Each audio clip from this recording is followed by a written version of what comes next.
Hi, I'm Ty Jones, Product Manager for Manitowoc Ice, and this is Neo, the everywhere you need ice machine.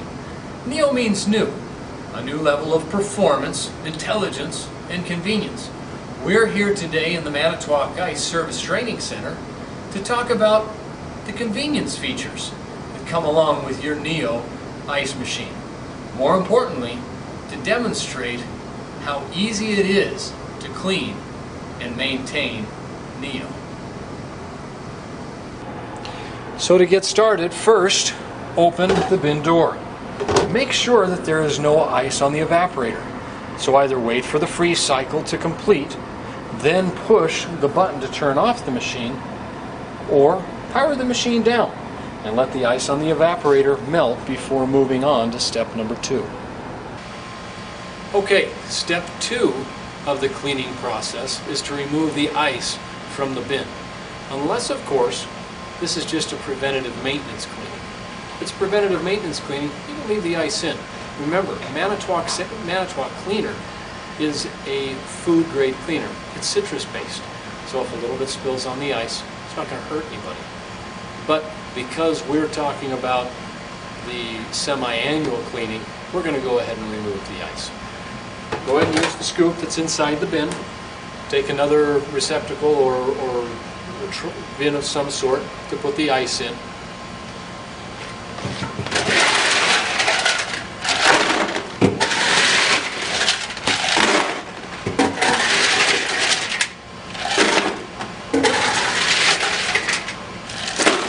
And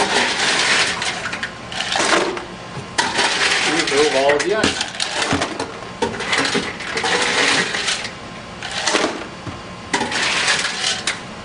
Step number 3 is to initiate the cleaning cycle by pressing the Active Clean button on the Neo touchpad. You'll need to hold it down for about 3 seconds in order for it to activate. Once the light is on, you know you're in the cleaning cycle. It'll take a moment for the water trough to fill. Once full and the water begins to cascade down the evaporator, add the appropriate amount of Manitowoc cleaner. Be sure to refer to your use and care guide for the appropriate amount of Manitowoc cleaner. And make sure you always wear gloves when handling cleaner and sanitizer. The active clean process will take about 22 minutes. Once completed, power down the machine again and move on to step number 4.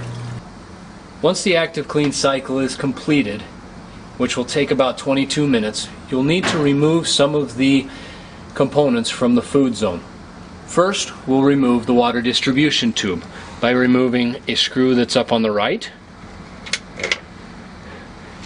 and another that's up on the left.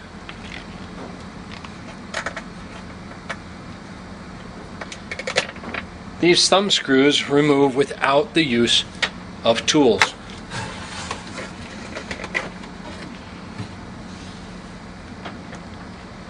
Next, we'll remove the damper, also held in by a single thumb screw.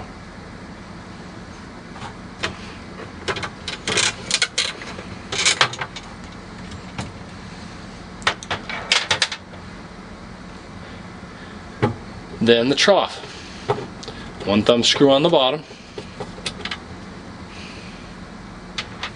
and another thumb screw on the right hand side, right behind the floats.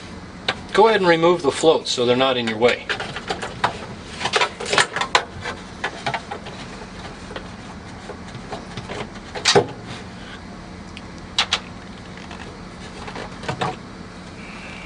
Finally, remove the 2 floats by pulling out the grommets, pulling the leads through, and disconnecting the power leads.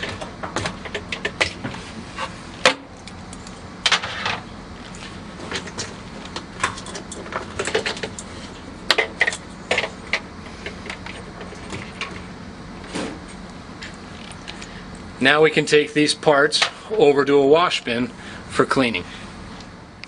Now it's time to clean the food zone components.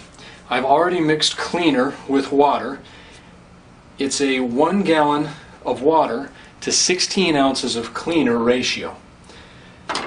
All I do is take the components, drop them down inside the water, and just let them soak.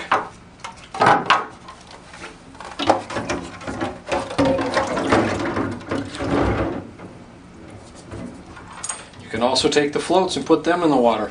Just don't let the leads get wet.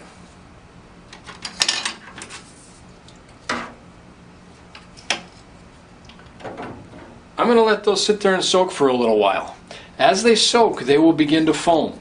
That foaming means the cleaner's working and is getting rid of that lime scale and mineral deposit buildup that's found itself on the components. While the other food zone components are soaking, I'm going to take the time to wipe out the inside of the bin. I've made another solution of cleaner. It's the same ratio, and with a rag I will simply wipe down all the surfaces inside the food zone. Get the sides, the bottom, around the evaporator tank as well. The one place that a lot of people don't think to get is up on the top. Keep in mind, in order to do this, you may have to lower the door just a little bit to get all the way to the front, and then actually come underneath in the door gap to get the other parts that I couldn't get while the door was open. Now I'm ready to put all the components back inside, and we're almost done. Okay, now that I've let these soak for a little while, all the foaming stopped, simply pull them out of the water, wipe down each component thoroughly, and then thoroughly rinse with clean water. I'll do that to each one of these and then return them to the ice machine.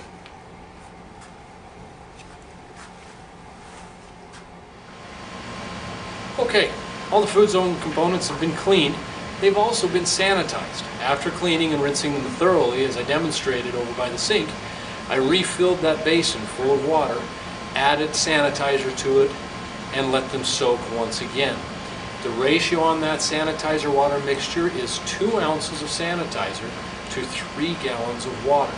I've also put that same mixture inside this spray bottle, which I will want to spray inside the food zone before we put all the parts and pieces back in. Once that's sprayed down, I'll then start putting the food zone components back into the food zone. Keep in mind that you may need to lubricate the O-rings with a food grade lubricant before putting the trough back in. So I'll go ahead and give that a try, and I'll start putting all of the components back into the food zone.